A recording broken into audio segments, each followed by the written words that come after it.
I was very, very excited to play this one again. You were, And yeah, you were it's you were just cock a hoop for this game. I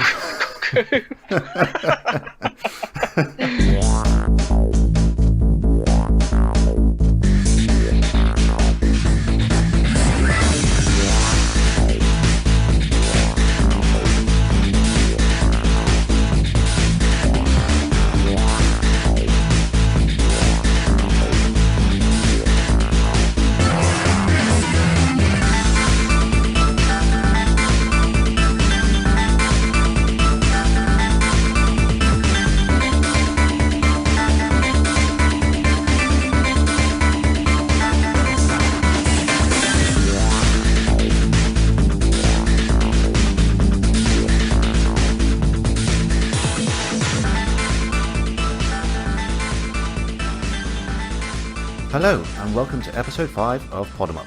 My name is Ollie, and I'm joined as always by my friend Tibbs. Hello, Tibbs. Hello.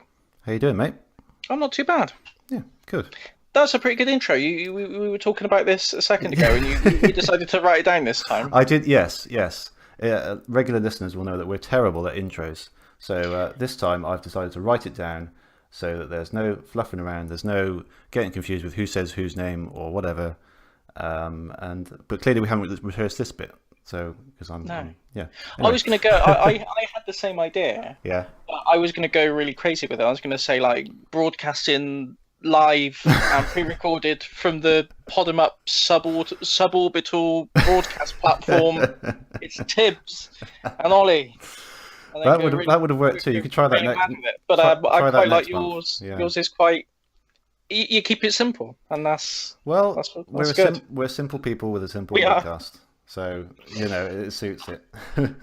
We are. We've got a lot to cover this we do episode, actually. I think. There's been, as our book club game, I think is going to be. I'm certainly excited to talk about that one. Yeah, definitely. I am too. And there's been a whole ton of news. Some sort of surprise announcements. There's been some controversial stuff with Nintendo and ROMs, and there's been all kinds of stuff since the last show. So I don't know. Where do you want to start? Should we? Well, I was thinking we start with the fourth installment of a much loved franchise that's been announced this week. Was it? Yeah. That we're both very excited about, and that's Streets of Rage 4. Amazing. That is, yeah. I was I totally. just didn't. No, I mean I saw your tweet like first thing in the morning about it, and I was like, hang on, what? Streets of Rage 4? What's he talking about? So I just went off and found the trailer, and yeah. I love that trailer. It's a really good trailer, isn't it? Yeah. I've watched it so many times. It's so exciting Streets of Rage. It's a series. I think we recorded before episode 1 of the Pod'em Up. We did, I suppose, the lost episode. Now we did like a test episode 0, I suppose we call it now. And I think we went through sort of games that we thought were very special to us or influential to us in some way. And I'm sure we both added Streets of Rage, didn't we? Or we mentioned one of us mentioned Streets of Rage. Yeah, one of them at least. Yeah, I think we did 2. Both chose 2 as our sort of favourites, didn't we? Yeah, it's such a well-loved franchise, and it's something that Sega's been ignoring for, what did you say, 24 years? Was it? Since 24 years? Yeah, that's mental. It's crazy, isn't it? But yeah, it's looking great. It just goes to show that I think they're sort of starting to realise the potential in not just re-releasing the exact same games over and over umpteen times on loads of different devices, but actually making new installments of those classic games, and not. I was going to ask you, do you think this is Sonic Mania's influence? I think it almost certainly is. I would be amazed if it wasn't, because that game was a runaway success, and Sega themselves probably weren't expecting it. I think they probably took a punt on it, but and now they've seen that there is a huge market for nostalgia for their product at the moment. So they've got so many IPs that they could do, and this is one of on the top of the list, I think, for revivals. So it's brilliant. Yeah, brilliant news. It's amazing.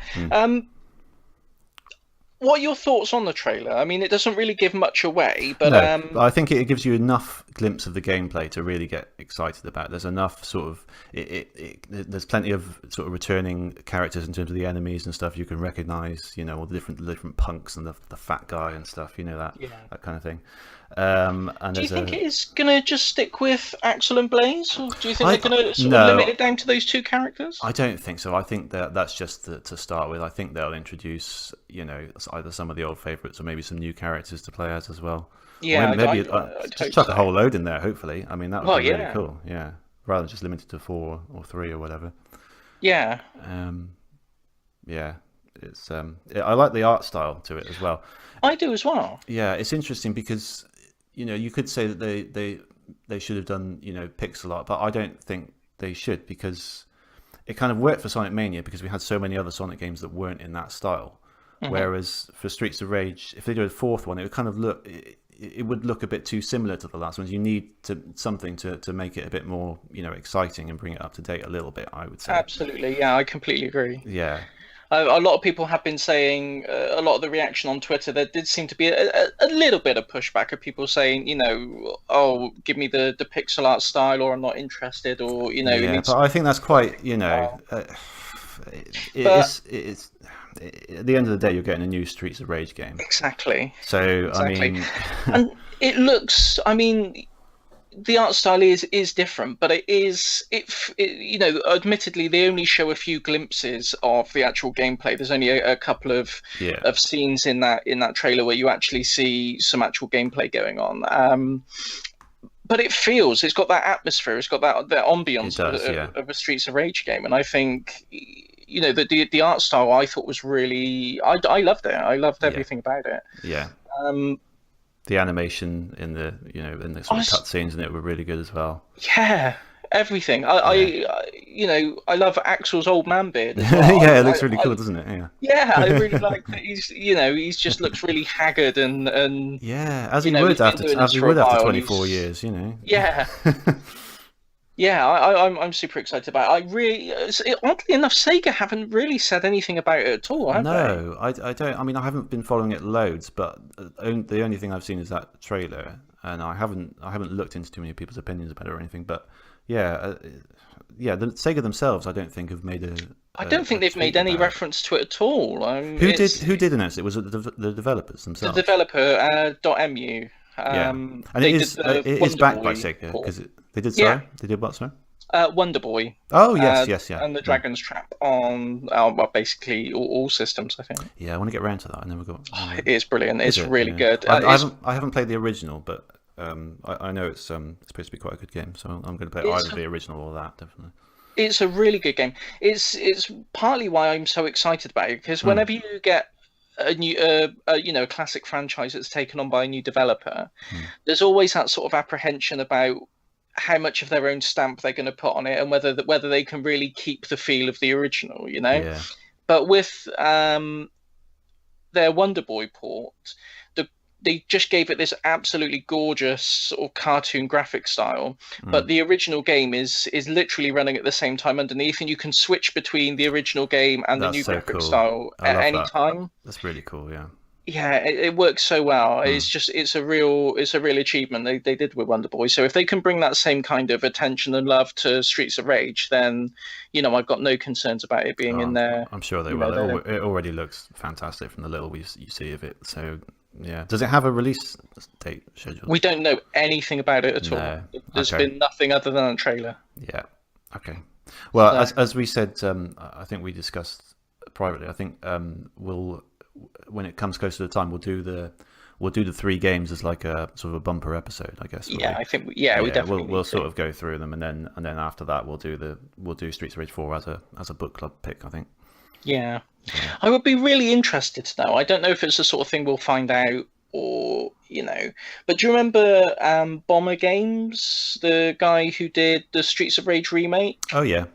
And he built that engine from scratch, basically, and got this sort of pitch perfect, sort of love letter, I suppose, to the Streets of Rage series. It's like the best of all the games combined into one big one, and it had all the extra characters, all these extra modes, and like a level editor and all this cool stuff. And he was forced to close it down, by Sega through sort of it's copyright stuff. It's the only example I know of Sega actually closing down a fan project like that.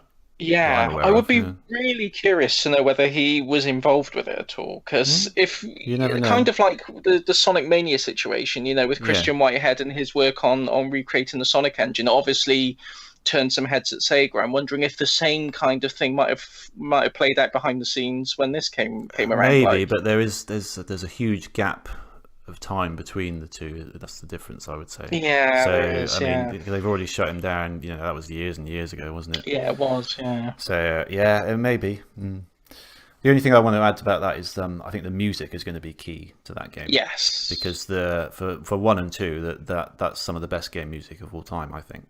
Yeah. And it's gonna. I mean, if it weren't on par with that, I mean, it's still going to be a good game. But if it is, it's just going to make a world of difference. Well, I think Yuzo Koshiro has said he sort of made a cryptic reference on Twitter when he was asked. Yeah, he was asked straight out if he was involved in it, and it was kind of I'd have to find the actual tweet, but it was kind of a I can't say whether I am or not kind of thing, which usually when people say that it means they are. Yeah. So I don't know whether he's going to be. What extent his involvement will be, but I've got a feeling he's gonna have a hand in it, which is great news. Yeah, hopefully, fingers crossed, and hopefully he doesn't do another Streets of Rage 3. No, no, that's not one of my favorite soundtracks. No, I have to say. No. But I'm really excited to see more of it. It's a really pleasant surprise. I didn't see that one coming at all. If you'd have asked me to predict what games we'd get in 2018, it wouldn't even have entered my head to think we're getting a new Streets of Rage. So really pleased with that. Yeah, cool. What else has been going on that we need to talk about? Well, I don't know about you, but I've been downloading ROMs like no one's been. I mean, I'm sure whatever happens, you'll still be able to get certain games from certain places. It might be a little bit harder, but I don't know. I must say it's mainly the games that aren't available in any other format, and you have to pay through the nose to get them. I'm talking sort of expensive GameCube games and stuff like that. Well, some of the games we've covered on this show already, people would never get the chance to play. Yeah, look at the Firemen. That was what, £300 or something, was it? Yeah. I mean, and that's not been re-released anywhere else. Nope. Yeah, the only way is a ROM, unless you've got loads of money. So, and I know they didn't take down Emu Paradise; they took themselves down. But it was such a shame because that was such a great site. Yeah, I mean, I think there's still a cause and effect there. They may not have issued a lawsuit to them, but it was clear what prompted the shutdown. Yes, yeah, and it's really sad because Emu Paradise has been on the scene for over a decade. Yeah. I mean, I don't know how long it's been around, but it's been around a long time. It's been my go-to place, certainly. Yeah, and the thing is, I mean, you can say what you want about ROMs and piracy and copyright infringement and things like that, but Emu Paradise, you really never got the feeling that the intention there was to be taking money out of anyone's pocket. The intention really was as an archive and a repository for all kinds of video game stuff, because it just wasn't ROMs there. There was documentaries and magazine scans and adverts and all kinds of video game ephemera that it was being preserved. It was online for people to access. It's important stuff. Yeah, and, I mean, it wasn't just a hub for people to go and download stuff. No. I think they want to continue in some way, so hopefully they'll sort through their content. I mean, I understand that they've taken everything down for the time being. Maybe they'll sort through their content and realize what's going to cause anyone trouble and what isn't, and then maybe put some of that stuff back. Hopefully, but I mean, the ISO zone has gone now as well. Yeah, that's another one. The subject of the lawsuit, I think it was Love ROMs or Love Retro. I'd never heard of those, to be honest. I think I've heard of Love ROMs, but it wasn't one I frequented. Has Cool ROMs gone as well, or are they still going? I have a feeling Cool ROMs was the other one, wasn't it? Or was that? Am I making that up? I don't know, but a lot of big names have shut up shop. Yeah. And I think it's just really short-sighted on the side of Nintendo. Well, I mean, I don't think anyone's going to blame them for wanting to protect their.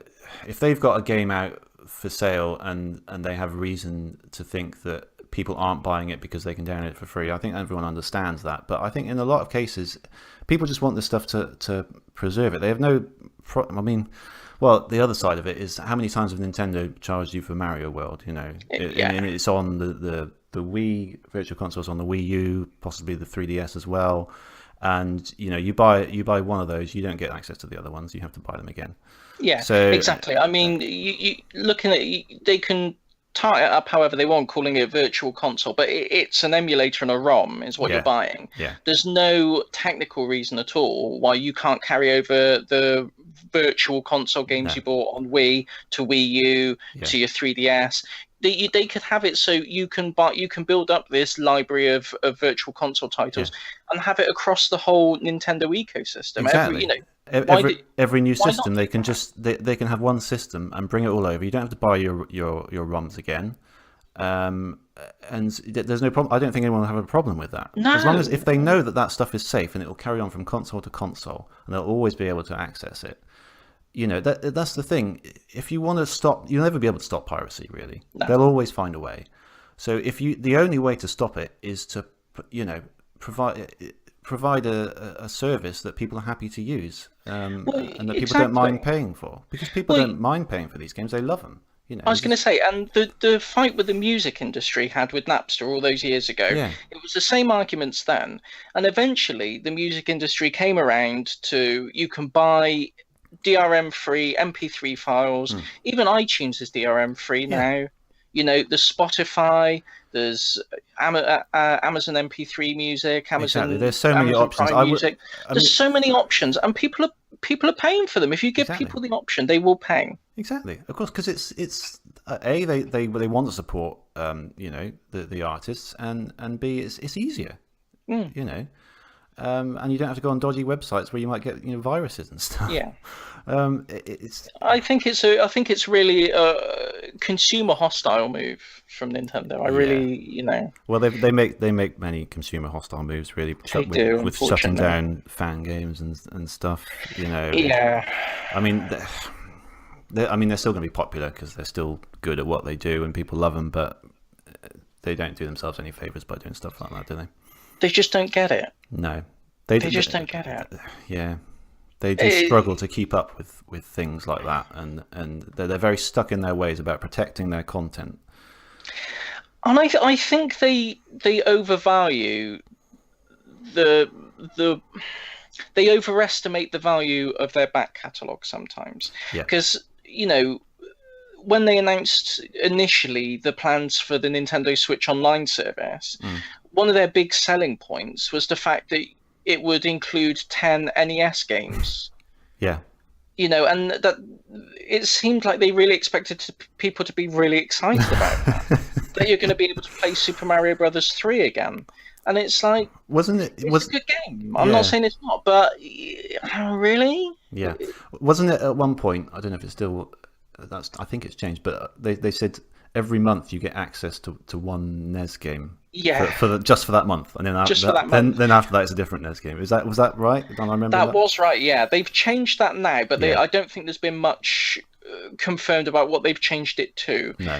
But yeah, that was the initial thing, and you know they were you know, that was their answer to like the PSN Plus games and the Xbox Live Gold games. You know, where you get these AAA games, mostly AAA games. Yeah. You know, big titles to download for free with your subscription every month. Their answer to that was you get one NES or SNES game a month, and then it goes away. And that's just, you know, it's just insulting, really, isn't it? That it's just not going to cut it. And I really think they've got this inflated idea of what value these games have to people. Yeah, they do. But you know, there's nothing you can do about it, unfortunately. No, it's how it is with Nintendo, I'm afraid. But I love Nintendo. Nintendo games are, you know, some of my favorite games of all time are Nintendo games. So it's just a shame to see them acting in this way towards their consumers, really. But yeah. Yeah, exactly.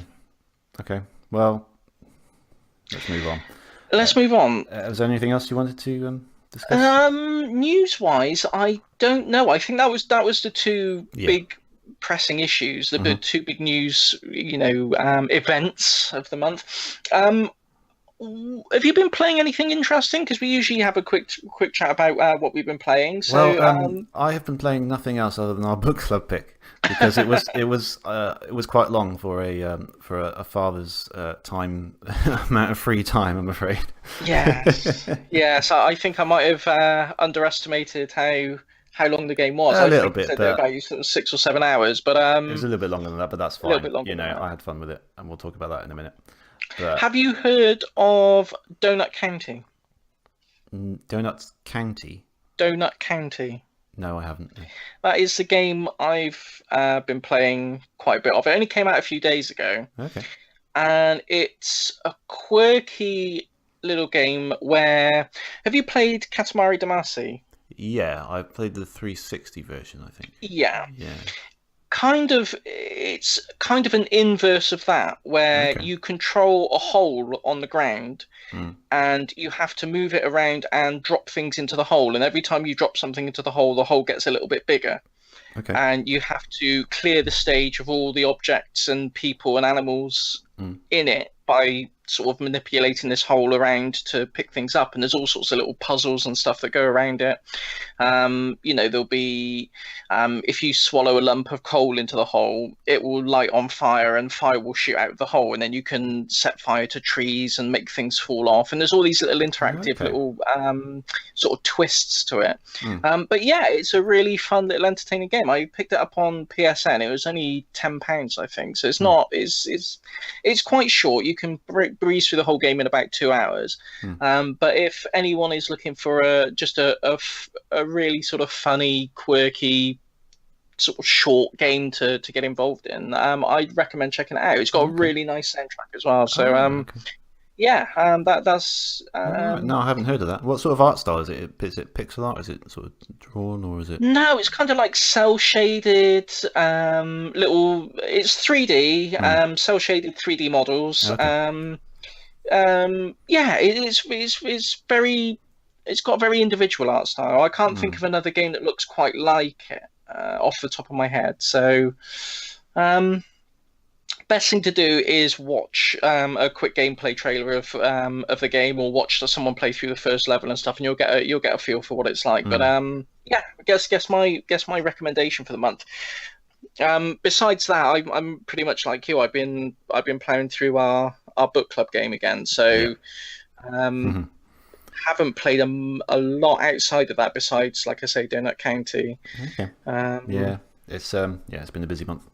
Yeah. I did have a few pickups that. Oh, cool. Yeah, I put a tweet out. I've made my purchase of a Super Nintendo this month.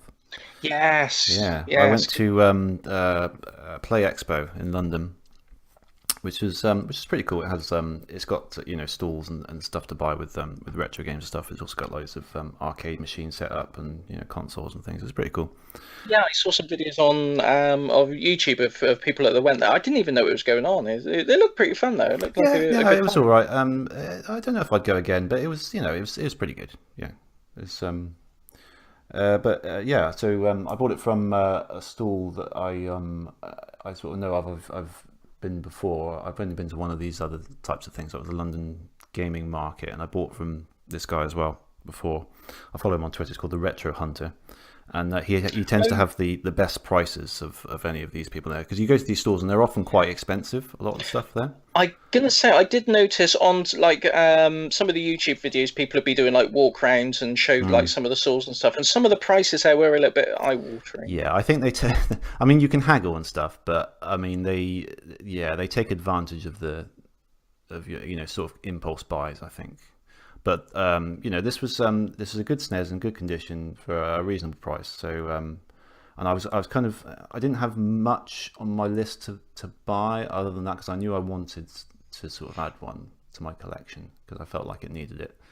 And I sort of know this guy from Twitter, so he's a worthwhile, he's a trustworthy source. I'm sure it worked and everything. So yeah, I went for that.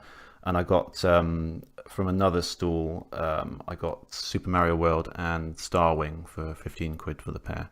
Oh, that's good. Which is I thought was pretty good. And yeah, that all works and everything, and it's pretty good. My intention is to get an EverDrive for it. I'd go for the SD to SNES rather than the EverDrive. Yeah. Yeah. Oh, yeah. Okay. That's. I think that's the one I looked at. Yeah. That's a bit more compatible, isn't it? Because I know not all games work on it. It's a bit more compatible, but it's just been they've done a firmware update's been released recently to add Super FX support for it. So Starwing, Star Fox 2, a bunch of Super FX games now work on it, which it never did before. Oh, that's really cool. There's only I think the only sort of big title that you'd probably want to play that isn't supported on it now is Super Mario RPG, but pretty much everything else will run on it fine now. So cool. Yeah, no, I'm looking forward to it. I'd like to get it region modded as well. I don't know if you're up for the task of. I've never done a Super Nintendo, so I want to experiment on one of mine first, rather than break yours. Fair enough. But I could. Well, if I give it a shot. Well, there's no hurry. I'm happy to pay whatever for your time and for your whatever bits you need to buy for it and everything, of course. Yeah. But yeah, there's no rush on that. Whatever further down the line.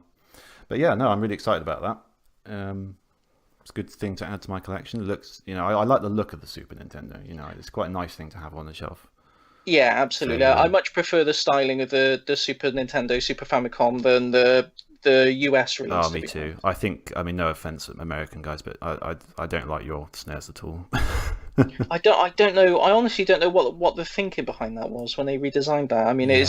It's a really elegant bit of kit, so I don't know why they felt the need to sort of change that. I know. I wasn't really aware until relatively recently that the American one looked any different.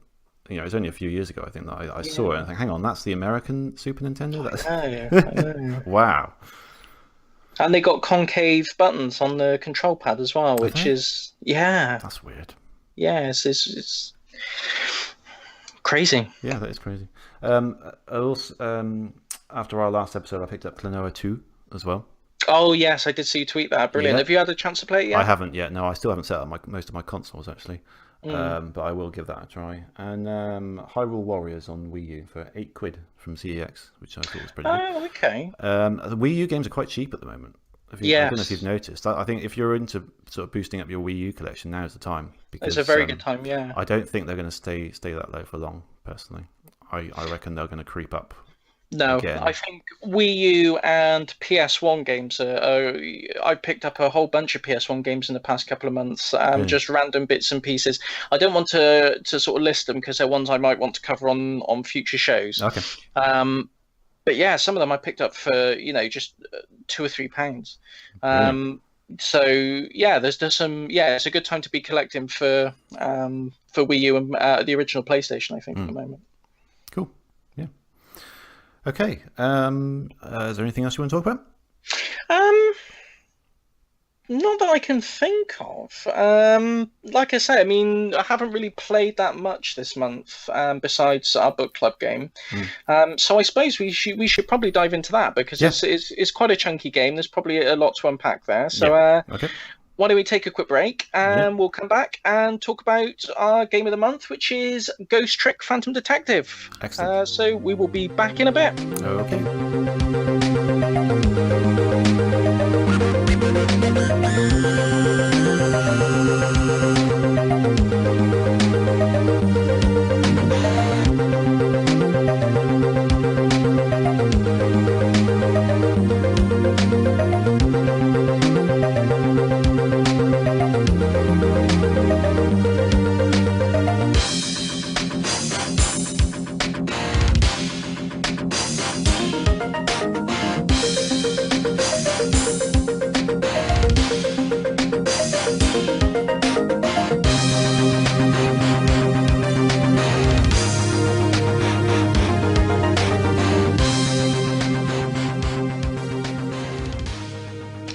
Okay, we're back. Part 2 of the show. And we're going to be talking about our game of the month, Ghost Trick Phantom Detective for Nintendo DS. I was very, very excited to play this one again. You were, yeah, you were cock a hoop for this game. I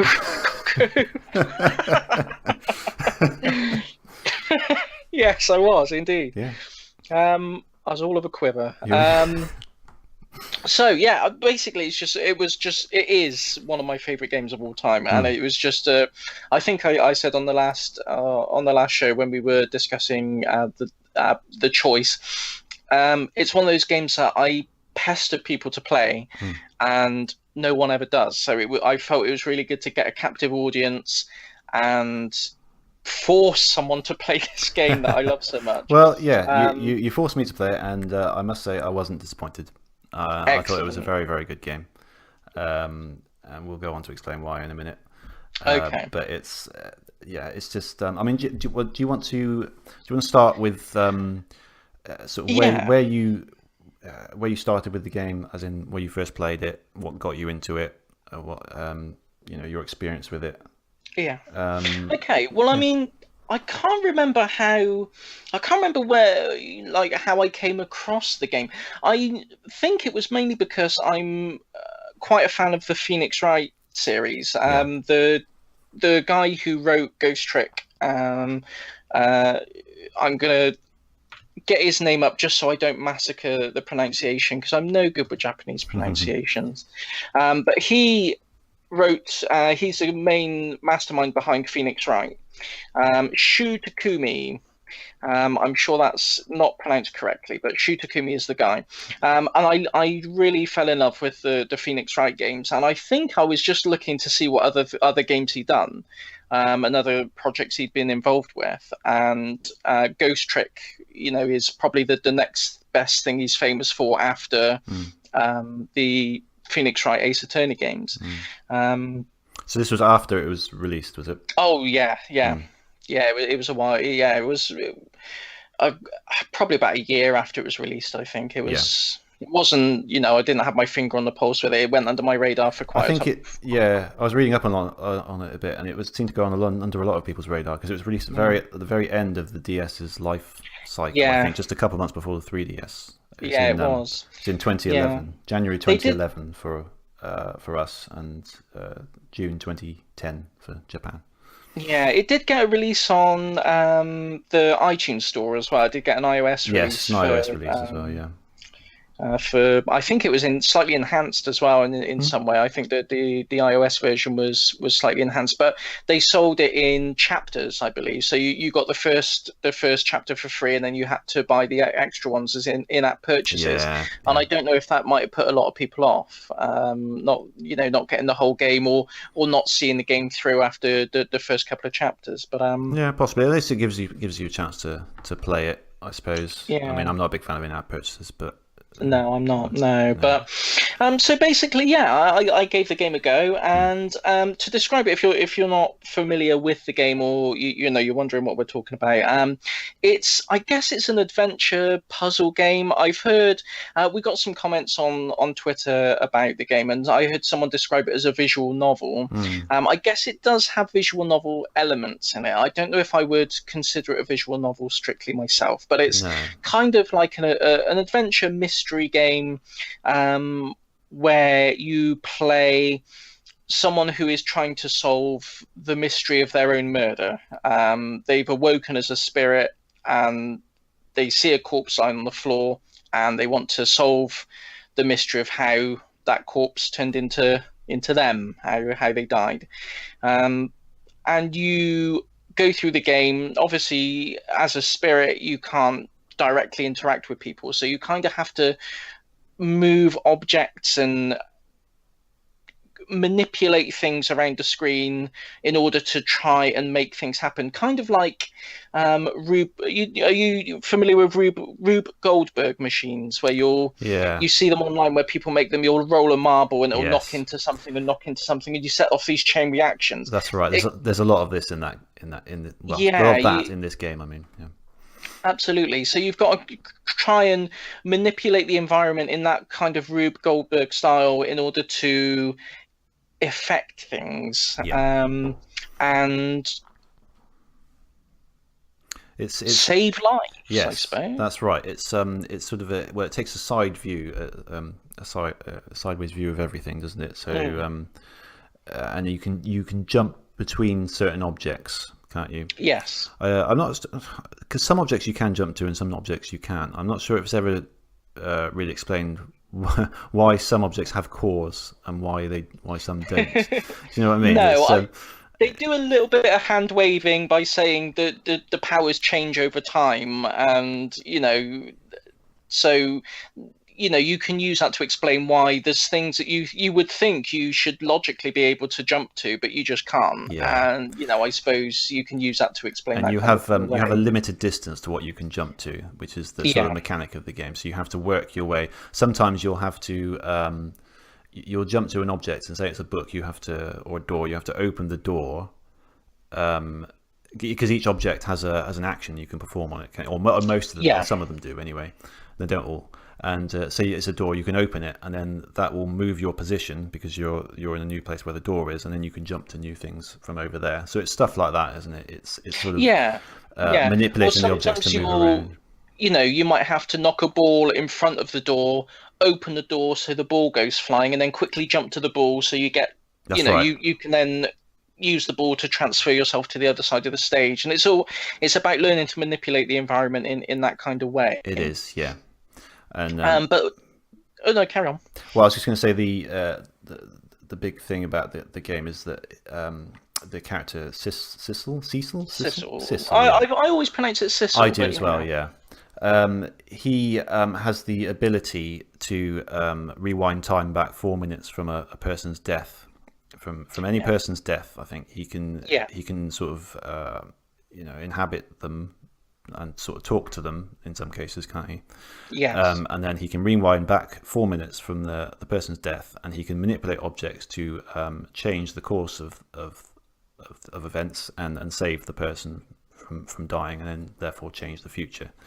And that's what a lot of the gameplay entails. But it's got this sort of 4 minute countdown thing, really, isn't it? So you've kind of got this constant ticking clock where you've got to manipulate these things, and if you don't do it in time, you can always go back though. And the game's quite good at saying, okay, never mind, but we've learned this, and this. Let's go back and try again. Yeah, it doesn't punish you for failing, really, does it? It encourages you to learn the various sort of the subtleties of each stage that are going on, but through repetition. It's very much about trial and error. Yeah. Which could be frustrating a little bit at times, but you kind of see the point of what the game is trying to get across to you. It's kind of about sort of taking it slow and just sort of thinking about it. And sometimes you've got to do these things with specific timing in mind. So sometimes you'll only be able to save the person's fate at a very specific moment, and sometimes it'll be, it looks like we missed our chance. We might have to rewind time and try again. You've got to kind of be very aware. First of all, you get to watch the whole scene play out, so you see exactly how they died, and you've got to kind of keep an eye out for things that you may be able to sort of manipulate at particular times. Yeah. There was something I was going to say then, and it's it's so much I want to talk about with this game. That's the thing, and I'm trying to, because again, it's one of those games where I think so much of what makes it special and so much of the enjoyment that you'll get from it is experiencing it for yourself. And I don't want to, I don't want to say anything that's going to take that away from people. There's so much sort of discovery in that game that, the joy of discovering things and when you figure out what the game wants you to do. And, there's so much, that I really think is best experienced firsthand. So I'm trying to really... Absolutely. Yeah, I'm really treading on eggshells with what I'm saying and what I want to express with it, really. But, I think you're right. I think there's so much in the game, and there's so many different puzzles and stuff. I wouldn't want to describe any particular puzzle in great detail because there really is a nice satisfaction in sort of working it out yourself, and that sort of eureka moment where you realise, that object needs to fall down first, and then I can move this ball across it, and that kind of thing. I will say that it happen. Yeah. There's some puzzles towards the end of the game that I found completely infuriating. Yes, yeah. There's a particular puzzle involving steam, which I Oh, I hate that boss. Yeah, I had to. I think I YouTube that one just because I was running out of time. But yeah, they do get a bit do get a bit tough towards the end. Yeah. But yeah, I think in general it's sort of simple, but it works for the game. Yeah. Yeah. Yeah, it is. I mean, it does throw some new tactics your way towards, yeah, around It does, sort yeah. of 2/3 of the way in. It does start mixing it up with some new tools you can have in your arsenal. But for the most part, what you learn in the first few bits of the game is what you're going to be using for the majority of the game. You know, that the jumping between objects and using the actions on them is what you're going to be spending most of the game doing. So, That's right. Yeah. you know, once you've got to grips with the first bit of the game, you're on your way, basically. Yeah. You know, it's not too much there's not like 1,000 different rules. You have to remember how to do this and that and what you can do and what you can't do. It's really easy to just pick up and play. Yeah. Yeah. So the characters. Oh man, I got to talk about the characters. I love the characters. They're so sort of zany and so funny and just really really well done. Yeah, I think that's really one of the strengths of his games, because it's what made me fall in love with Phoenix Wright as well. It's just, he's really really good at writing characters and making you care about the characters. He does, yeah. You care about pretty much every single character in this game. Yeah, I did anyway. And I haven't played the Phoenix Wright games, and I'd really like to. So maybe a future book club pick. Oh, definitely. Yeah. But especially after playing this, I think I'm Did you have a particular favourite character? Yeah, Detective Cabanella is my favourite. He's basically right. It's early on in the game, and these detectives are investigating. I think it's Sissel's murder. Actually, they found his body, and it's quite serious. They're trying to figure out what he does, and this sort of detective, like the chief detective, I think he is, isn't he? He appears on the scene in a manner that no detective would ever. He's basically a very tall, very slender man who's dressed like he's going to a disco in a completely white outfit with a long white coat.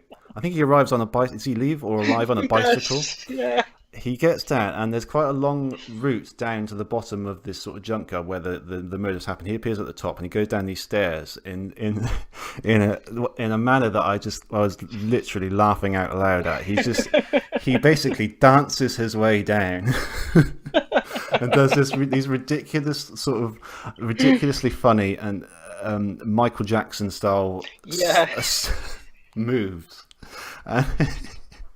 It's so funny. It's so surreal. In the context of him being a detective. I know, and like the country's top detective as well.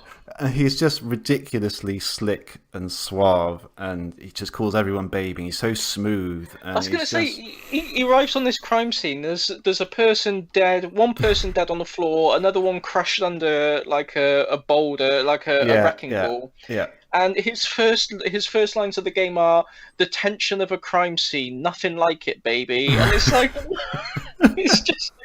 So I want to see a game entirely about him because he's such a great character. He really is. But I mean, he's one of many great characters in this game, I think. It's packed full of them. I mean, all the characters, they're all important. There aren't really any characters that. There are some that are less important, but they all have a role to play. They do. And I do. This isn't one thing, but in the end credits, you get to see every one, but sort of between the scrolling credits, sort of what they're doing. There's a really nice callback to that first scene as well, isn't there? With him going down the stairs. Yeah. Yeah. It's and what were some of your favorite characters? Missile. Yeah, you got to love Missile. Missile is a small dog who, when Sissel inhabits his soul, I don't know, I'm not really using the right terminology, but he can sort of go to the soul and talk to them. Even if it's a dog, the dog speaks in English, and the dog speaks exactly as you would expect a dog to speak. He's so adorable. He's lovely, Shutakumi's dog in real life as well. Is he really? Wow, that's awesome. Well, is he called Missile? He's called Missile in real life. Yeah, there's a picture of them of Shutakumi taking him for a walk, and it's amazing. I just love him.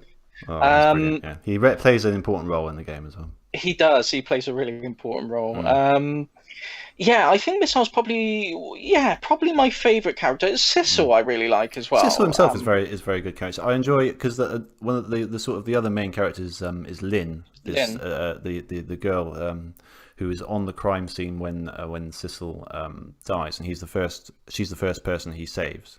And she's a detective as well. She's a detective as well, yeah. So she's his first sort of point of contact, really, apart from the tutorial character who's a desk lamp. And their dialogue between them is really good, I thought. She herself is a great character. Yeah. I also like the prison guards. I was going to say that the prison guards. I thought you might like those. Yeah, they just wind each other up really well. And there's at one point there's I don't want to spoil too much now, but there's an emergency in the prison, and one of them has this dance that he does in an emergency situation. It's handed down from family member to family member. His whole family have different dances that they use to cope with traumatic situations. And they've got a particular dance for getting rid of stomach aches. Yes, that's right. They do, yeah. And it's things like that also demonstrate how amazing the animation is in this game. Oh, the animation is phenomenal. It's some of the best animation I've ever seen in a game. It really is so smooth. I mean, I don't know how it's done. I think it, like we were talking about in Klonoa, I think it was all pre-rendered. And then sort of turned into sprites and dropped into the game. But it's so fluid and it's just so well done. Yeah, it's a joy just to watch. It's worth playing the game in itself just to check out this animation, really, because it's the characters move so fluidly. Yeah, they really do. I mean, like you were saying, that the two prison guards, there's a little frame of animation where one of them just turns his chair around. He just rolls the chair around. Yes. But he's just so natural. Yeah. It's just so it's just so well done. It's really, really impressive. It's a real achievement. Yeah. What do you think of the music and the soundtrack? Because I know you said in the Klonoa one, it's one thing you look for in a game is a really good sort of a catchy soundtrack. Yeah, this has it. This definitely has a good soundtrack. Yeah, it's very, very catchy. Very you hear a lot of the same music throughout the game, but it never gets old. It's very very memorable. You know, really good soundtrack. It's one I'll be collecting, certainly for my collection. Definitely. It's one of those things. I think we're coming back to things that we've talked about before, but it uses the whole character theme. You know, where characters having their own themes. Yeah, they do, don't they? Yeah. Yeah, I think that's something that games don't do as often as they used to, and I think it's really good that it was used to really great effect here. It is. Yeah. There'll be sort of a really tense scene, and then you'll hear Missile's theme sort of kick in, and it really lightens the mood for a second. And it really changes. It just changes the whole atmosphere of the scene that's going on. It's just used to really great effect. Yeah, very good. I thought the plot in general, and I don't want to ruin it, but the plot is very well paced out throughout the game. I thought. Yeah. It's sort of, it's sort of a murder mystery, and you go on a lot of different sort of tangents and a lot of I wouldn't say they're red herrings as such, because it all sort of merges into the one sort of plot and one narrative, and everything you discover in the game is important, even if it isn't directly related to Cecil's death. It all kind of adds up into this really nicely done sort of complicated narrative. And I thought it gives you revelations sort of quite regularly, to sort of, it really kind of drew me in. You sort of keep getting these pieces of information, you kind of match them up, and you get something that doesn't make sense, and it makes you want to sort of carry on and find out what that means. There are lots of sort of twists and turns. It keeps you guessing, doesn't it? It does. It really does, yeah. I've obviously played this before, so I knew what the ultimate twist was. But when I first played it, it pulled the rug out from under me completely. I didn't see that coming a mile off. Was that the same with you, or did you have any sort of anticipation? I had no idea at all. I don't think it even really gives you any clues about it. It kind of does. Playing it, I noticed. I was going to ask you this actually. Yeah. I did notice things playing it back that there are little hints, and lots of things tend to start making sense once you know. Like there's things that, because the idea of one of the basis of the game's lore is that when a spirit awakens in the ghost world, they have amnesia. They don't remember themselves straight away. They don't remember the fact that they're dead, and it takes them a little while for them to become conscious and remember things again. Yeah. But throughout the game, there's things that Sissel can't remember that you would think he would remember. Like he can't remember what bullets are. Yes. He's got no idea what kidnapping means. There's lots of little things where he just seems he's baffled by everyday sort of concepts we take for granted. Yeah. And at the time, my first playthrough, I was like, oh, okay, that's the amnesia thing. But knowing what you know by the end of the game, it takes on like a completely different, you think, oh, well, that's why he doesn't understand what that is. Yeah. That's really interesting. I want to say more about that, but I don't want to. I think we're pushing. I know. I wouldn't want to. Yeah, we might spoil something there if we carry on down that road. But yeah, I know exactly. Yeah, that makes sense. That absolutely makes sense. Yeah. Anyway.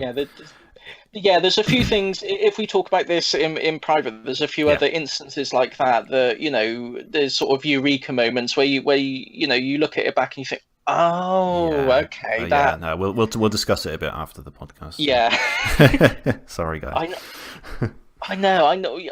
I want to talk about it, but it's like I was going to say I don't want to. I was contemplating asking if we wanted to do like a spoiler section and just do it, but then I thought, I know what podcasts are like. I know people, they might get bored with a little bit and skip it through, or they might fall asleep listening to it and wake up on the next bit, and they might inadvertently hear a spoiler bit that they didn't want to hear. So my instinct is to hold back from spoilers completely, but I don't know how you feel about it. No, I think you're right. I think you make a good point there. You can say, okay, we'll discuss it, and then if you don't want to know the spoilers, turn off now. But I mean, as you say, you can easily slip into that. With just one slip of your phone device on your thumb, you're ending up hearing something you don't want to hear. So let's not. Let's try and keep it as spoiler free as possible. Yeah, absolutely. So,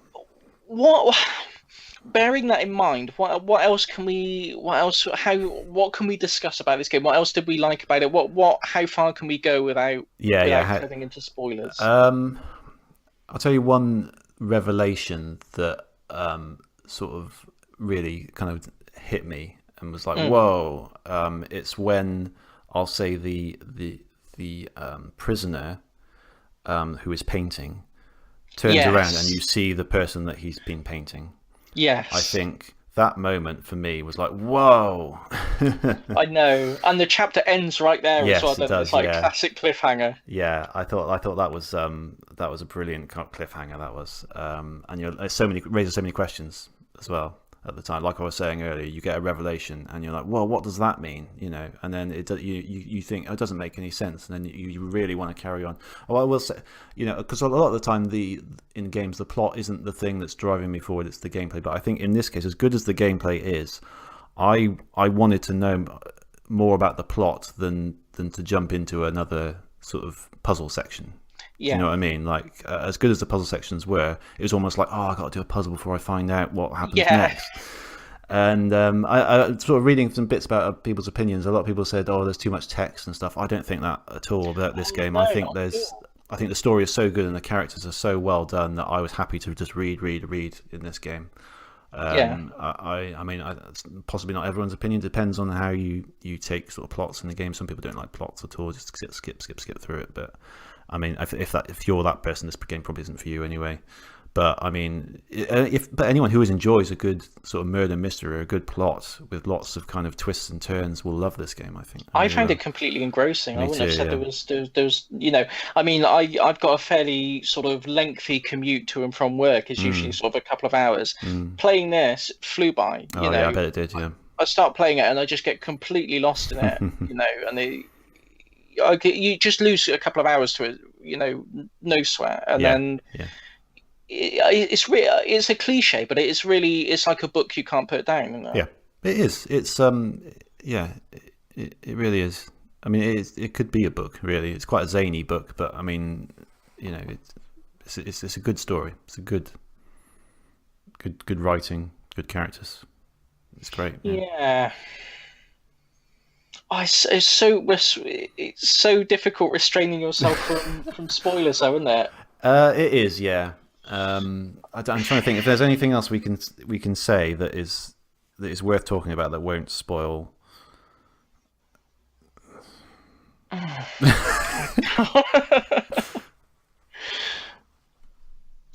don't. I mean, we covered the puzzles because.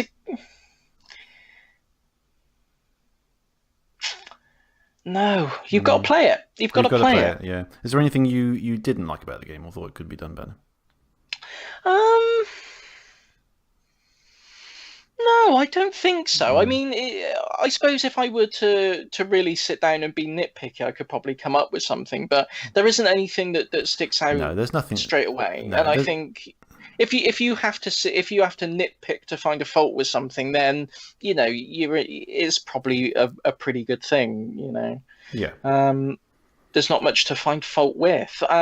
Maybe some of the puzzles were a little bit obtuse at times. Yeah.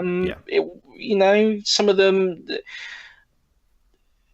I think that's sort of quite normal for this type of game, though. I mean, it's a bit sort of they're a bit like point and click adventures in a way, aren't they? Sometimes.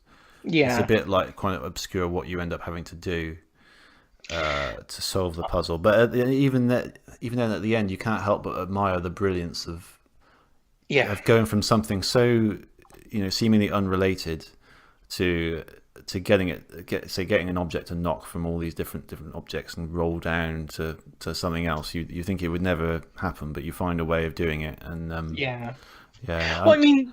We likened it earlier to a Rube Goldberg machine, but there is a literal Rube Goldberg machine that is sort of pivotal to the entire plot. Thinking about it, how that all links together is quite ingenious, and it's. I think some of the puzzles as well, because we've mentioned the fact that the majority of the gameplay is based around manipulating objects, so opening and closing cupboards, rolling doors, all that kind of stuff. You do get that expanded where you can swap two objects that are the same shape between each other, and that puts a completely different sort of slant on some of the later puzzles. It does, yeah. I thought some of those puzzles were like I mentioned before. There's a particular puzzle involving steam which I found quite frustrating, and there's another puzzle involving a large stone egg. Yes, I suppose. Yeah, I got stuck on that one for a bit. Yeah. that was quite a head scratcher as well. But. Yeah, it's like I say, it's one of my favorite games of all time. When I played it, it really resonated with me. The ending, I got genuine goosebumps at the reveal. Yeah. It really touched me. The ending, I thought it was really nice. It's a reveal. Again, I don't want to say too much about it, but it's a reveal that I would imagine most people are totally unexpected. And but it's also one that kind of makes sense in a weird way. And it's the kind of thing that they could only do. It had to be something really sort of out from left field and just completely unexpected. I don't want to say any more than that, but I'd be surprised if anyone gets it. Yeah, I just didn't see it coming at all, and No. because the thing is, I'm the same as anyone in that I think a lot of times we'll watch a film or play a game, and we'll think, oh, we've seen this before. I know where this is going. Yeah. And it's really nice to really not see where it's going. Yeah. And to have a genuine surprise. I think that's quite a rare thing with storytelling these days. It is. And to have it done in a way that makes narrative sense within that universe as well. Yeah, all loose ends are tied up at the end, I think. I don't think there's anything. Yeah. I didn't really have any questions at the end. I thought everything... I mean, some things were connected a little bit kind of loosely, but you go with it. For the sake of having the whole plot tie up, it's not a problem. I love the fact that you do see at the end the fruits of your labor as well. You see not just the immediate characters, but the ripple effect that it has on all it's not a spoiler to say, when we're talking about time travel and changing the past in order to change the future, is not a spoiler to say that it's going to have wider ramifications than just for the main characters. So it's really nice to see that how that did affect all the other sort of tertiary characters in the game, and see how it see what you did and the outcome it caused. I thought it was a really nice sort of way to bookend the game. It was lovely, really nice to see. I don't think it's likely, but would you like to see a sequel if there was one on the books? Absolutely. Yeah. I mean, I don't know. I think I read that it only sold about 300,000 copies or something like that. It sold a criminally low amount of copies. I mean, as a result, it's still. I mean, DS games aren't too badly priced these days, but this one I think goes for about 20 quid, 30 quid, which isn't bad. I paid about 30 for mine, I think. Yeah, so and given that there's not many out there, it's probably going to go up, I'd have thought, at some point when DS becomes a bit more collectible. So that's a shame, really. It's a victim of timing, really, I think. Just right at the end of the DS's life cycle, but at least that got the sort of the benefit of all those years of experience of sort of DS games and seeing what worked and what didn't, and it's I mean, I didn't actually play it on a DS. I emulated it, but I'd imagine it works very well with the system. It does. It works tremendously well with the touch screen. Really, it feels very, very natural to play. I do think I'm going to have to check this, but I think Detective Cabanela had a cameo in one of the Marvel vs. Capcom games as well. Oh, really? Yes, I think you couldn't play as him, could you? That'd be amazing. I think he was one of the support characters. Where you can have a little support character jump in and do something to help. I think he was one of the support characters. I've got to look that up later. That'd be pretty. Yeah, we'll have to look that up. But I'm pretty sure he was in there. So he's amazing. I got like a sort of man crush on him, I think. I was going to say, Are you going to be the next Play Expo in London? You're going to be going cosplay. Oh, absolutely, that's it's a great cosplay though, wouldn't it? That'd be amazing. I don't think I've seen any. I'm going to have to Google this now as well. I mean, it's a dangerous thing to Google any cosplay, to be honest. There's some very strange stuff out there sometimes. But I'm going to have to Google some. See if there is any Ghost Trick cosplay. I don't think I've ever seen any at conventions and stuff I've been to. So, well, I mean, it'd be relatively easy to pull off because he's just wearing normal clothes. Well, not normal clothes, but he's wearing clothes that you can get. But he looks so cool. I'd like to see someone try and tackle Sissel's hairstyle, though. Oh yeah, that'd be good. Abby commented that it looked like Jedward, his hairstyle, which is not a good. That's not comparison there, but it's had a point. It does look a bit like Jedward's hairstyle. Yeah, I'm just having a look on it on the Wikipedia page for it. It reviewed really well. I'm really surprised. It did, yeah. I'm really surprised that it didn't find an audience. I know. I think it's just people were saving up for the 3DS maybe at the time. Maybe. 8.5 out of 10, 9 out of 10. Yeah. Game Informer gave it 6 out of 10. I don't know what they were. I'm not sure what they were thinking, but there we go. I mean, average Metacritic. I don't put too much weight in scores generally, but I think a lot of people do. And usually when you see a game getting 9s and 10s across the board, and 8s and 9s across the board in this case, I'd expect it to have more, people picking it up just out of curiosity, if anything. But Okay, so I think it's both clear that it gets a ringing recommendation from both of us. Definitely. And I'm I was going to say you did some canvassing of opinions on Twitter about this game, didn't you? I did indeed. Yes, I did. I was going to go into that. We've got. I basically tried to find people who were talking about Ghost Trick on Twitter. It's really reassuring that people, it's not just us. There are people still talking about Ghost Trick in 2018. That's incredible, really. Yeah. And recently as well, which is really, really nice. So we've got. Let me just have a look. Race car at taking comms. I think that's obviously an artist. He's taking commissions. So, Race car at Twitter says, Ghost Trick is one of my favorite games of all time.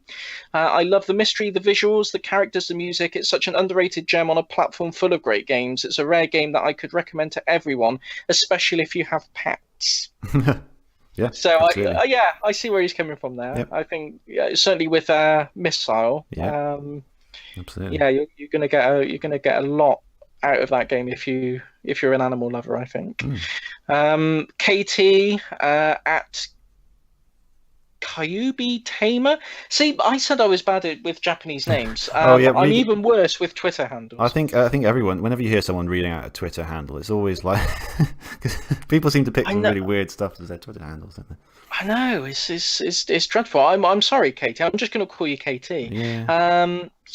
Katie says, "What else could I possibly add besides how, despite it's 8 years old, I was so easily hooked in the storyline. The running joke on how people just can't stay alive and you need to save them before their demise. Yes, that does come up a lot with one character who dies multiple times throughout the course of the game. Yeah. The puzzles are amazing. You keep learning new tricks as you go, especially if you have pets. Best thing to add, agreed on everything. So yeah, again, another ringing endorsement there. Yep. The soundtrack, this KT again, the soundtrack is amazing for each situation and character. The surprising reveals and plot twists along the way, things that really make you start piecing your own theories based on the evidence you find, only for something else to occur to blow it up. That's exactly what you were saying earlier as well, isn't it? Mm-hmm. Let me have a look and see what else we've got. This is like a mailbag, isn't it? Like who's been emailing us this month?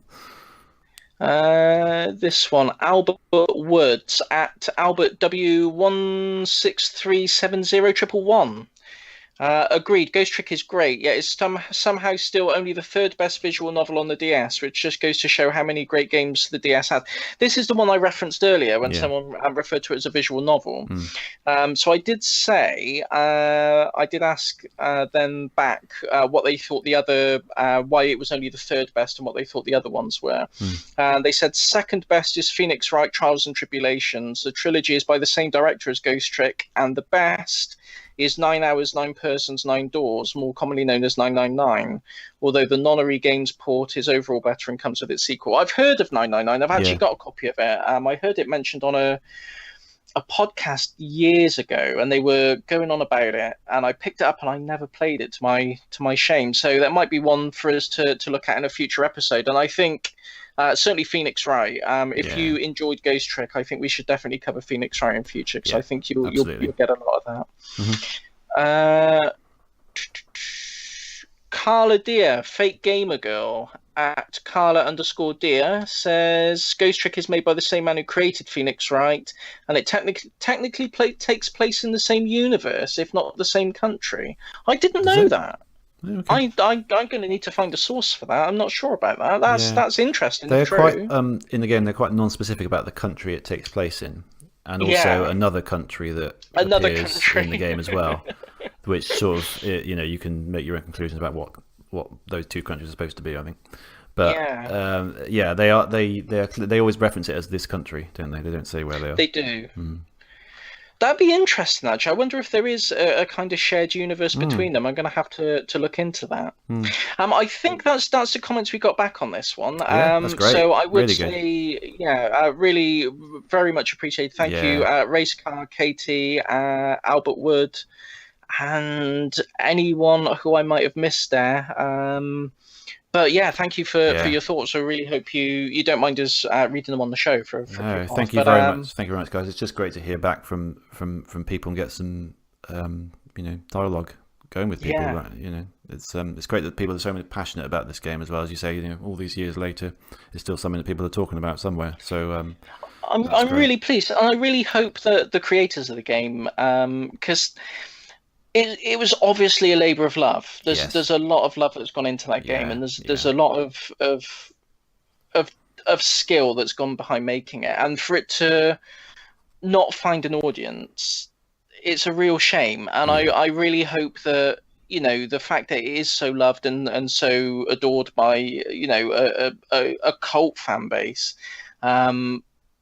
I hope the developers, take some heart in that. Really, that this thing that they put out does mean a lot to maybe not as many people as other games, but to the people who do love it, it does mean a lot to them. I hope that that message does get back to them. Yeah, absolutely. So I think audience and hosts alike, we are all in favour of Ghost Trick, and please go buy it straight away. Yep, do right now. Excellent. So. I guess that brings us to the end of our show. It would be your turn to pick a game this month. Have you got a game in mind? I do have one in mind. We're going from one Capcom game to another Capcom game. Oh, okay. This is going to be our first fighting game. Really? Yeah, this is going to be Power Stone on the Sega Dreamcast. Oh, nice. Do you have this game? I do. I have Power Stone 1 and 2. Oh, okay. I was going to say we could do either 1 or 2. Because they're kind of similar, I guess. So, I mean, you happy to do 1, or do you? Yeah, should we do 1? We'll do 1. Yeah. Okay. Yeah, we'll do 1. I wanted to pick something a bit less demanding time-wise this month, so I could get a chance to play something else as well. Yeah. But I mean, not to do any disservice to the game, I'm sure, but something a bit more arcadey that you can sort of. You don't have to put loads of hours in before you get enough to talk about it. So yeah, that was my logic for picking this. And it's a game that I've played in bits sort of recently, but it's something that I've always wanted to get around to having a good go at, and sort of hopefully adding it to my list of games that I sort of, my go-to games, when I'm a bit bored and just want to play something. Yeah, definitely. It gives me a good opportunity to dust off the old Dreamcast arcade stick as well. Oh, very nice. That'd be good fun. I haven't played that game for years, so perfect. I'm going to struggle with that one. Takes me a while to sort of get into the flow of fighting games. Me too. Yeah, I'm not the best at fighting games, I have to say. No, but I used to be reasonable at Street Fighter 4, just because I went through a period where I played almost nothing but Street Fighter 4 for for quite a while. I just got really addicted to it. Oh, really? Okay. Then I stopped playing it for a bit, and I lost it. I just completely. I pick it up now. I'm useless. Yeah. But that's a really good choice. Again, an unexpected one. I didn't see that one coming at all. So yeah. Well, I mean, I suppose there's a lot of games I could have chosen. So yeah, I wouldn't expect you to expect it. Hasn't there been rumours of it getting a re-release? When there rumours about it coming, I don't want to start a rumour here, so I'm not. No, don't take this. Might have just been a fever dream, but maybe I'm sure I remember rumours of it coming to Switch. That would be lovely. I don't know. It might just be something that I know. I follow someone on Twitter who is sort of constantly prodding Capcom to make a third version. So maybe, I don't know, something like that got mixed up as fact or rumor. I don't know. Yeah, it would be nice. It would be lovely. It would be great on Switch. Yeah, I've just done a quick little search, but yeah, nothing comes up, so I must have imagined it. But yeah, there was a port on the PSP, wasn't there? I do. Yes, I have that. I have that. Yeah, it's 1 and 2. It's pretty good. Yeah. Okay, brilliant. Well, that's an excellent choice. Yeah. Looking forward to playing that. Cool. Okay. Well, I think that'll do us for today. Thank you very much for tuning in. By all means, stay in touch with us. We love hearing about your thoughts on the games we play and any suggestions of games you think we should play. Hit us up on Twitter at podemup. You can email us podemup@gmail.com. Did you set up what's it called? A Reddit? I set up a subreddit, yeah, but I don't know what to do with it. I don't know what we're gonna do. I don't really know if we got any ideas of what we can use. I don't use Reddit, so I have no idea. I use Reddit occasionally, but I don't know. It seemed like a good idea at the time. I was like, well, yeah, let's get a subreddit going, and then I did it, and it's like, I don't really know what I'm doing with this. I don't really know how to sort of customize it and configure it. And can people go to it now? Is it open or is it? No. Okay, we'll just leave that one. No, we'll leave that one for now. I'll tell you what we'll do. We'll have a faff about with it, and we'll try and get something up and running with it, and we'll tweet it out. And if we get it into a usable state, then we'll mention it on the next show. But keep an eye out on the. I think Twitter and the email is the best hub of contact for us at the moment. They're the ones that we use. I mean, we could go to Facebook and Instagram, but I don't like any of that stuff. I don't even have a Facebook and Instagram. I don't really get. I don't understand Instagram. I'm too old. I'm too old for this. Me too. Yeah. Twitter's about as much as my old man brain can manage. Yeah, because on Twitter you can just sort of ramble about whatever you're thinking about, and it's great. Yeah, it's brilliant. That's basically all. Yeah, that's it. I'm 30. Yeah, I'm in my 30s, and it's Facebook stuff. No, I don't get it. Instagram and Snapchat. Oh, yeah. What's that about? You take a picture and someone sees it for 10 seconds, and then it goes. It goes. I don't.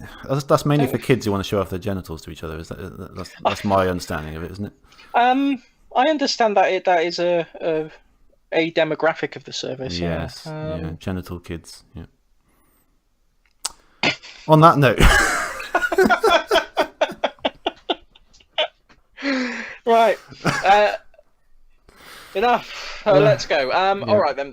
So, usual places. Please do get in touch. Like I say, we love hearing from you. It's been really great to hear people's thoughts on Ghost Trick. So, if you've got any thoughts on Power Stone, or you've got any other games that you think we should play, please get in touch, and we will see you. Next show is usually about. We don't have a set schedule, but it's usually about a month from now. So early in the month, usually expect to see us pop up. Yeah. We'll see you then. All right. Bye, guys. We love you. Goodbye. Not as much as I love Cabanella. Bye.